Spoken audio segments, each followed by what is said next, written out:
Vamos a hablar de cómo gestionar el riesgo de lavado de activos en su empresa. A continuación, la primera etapa, el diagnóstico. El diagnóstico nos va a servir como base para todo el sistema de gestión de riesgos. Vamos a averiguar cómo estamos, dónde están los riesgos y cómo podemos mejorar. El primer paso es hacer oficial el compromiso de los dueños y directivos. Es muy importante dejar el compromiso reflejado en documentos oficiales. El segundo paso es determinar el contexto de la empresa. Vamos a investigar y reunir toda la información que pueda servir para identificar los riesgos. Dentro de la empresa esto puede ser el direccionamiento estratégico, visión, misión, amenazas, fortalezas, debilidades, cómo funciona la empresa y quiénes están involucrados, los sistemas de control y administración existentes. Como ninguna empresa está aislada, debemos mirar hacia afuera de la empresa. Identifiquemos las leyes y normas que nos regulan, las partes interesadas. Toda esta información nos sirve para definir en el sistema de gestión los objetivos, las políticas de administración, la estructura organizacional, quién le reporta a quién, los controles internos que podríamos tener. Con esta información a la mano, pasamos al paso 3, determinar factores de riesgo. Vamos a analizar todo para descubrir dónde se pueden esconder los riesgos para su empresa. Clientes internos o externos, cualquier persona que esté vinculada con la empresa, productos, canales de distribución, áreas geográficas. Como todas las empresas son diferentes, es importante tener la mente y los ojos abiertos en el momento de analizar.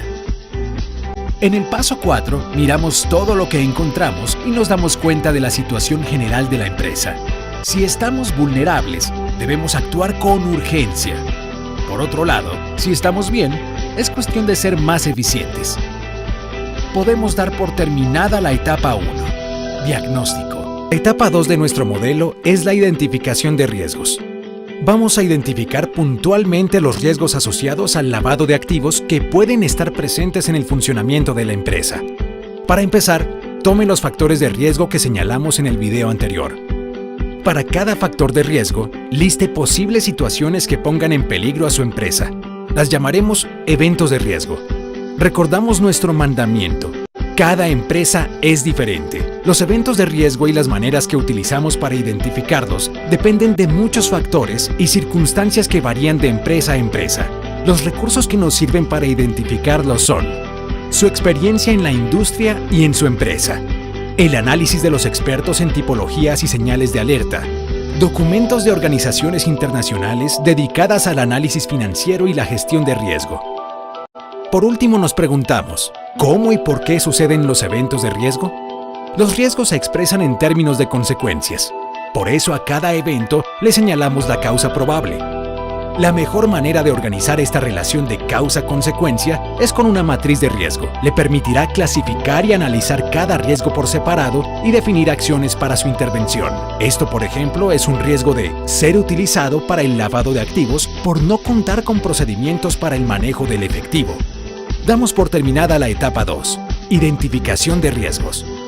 La etapa 3 es sobre la medición de riesgos. Vamos a medir la probabilidad de que los eventos de riesgo se materialicen y el impacto para la empresa si esto llegara a pasar.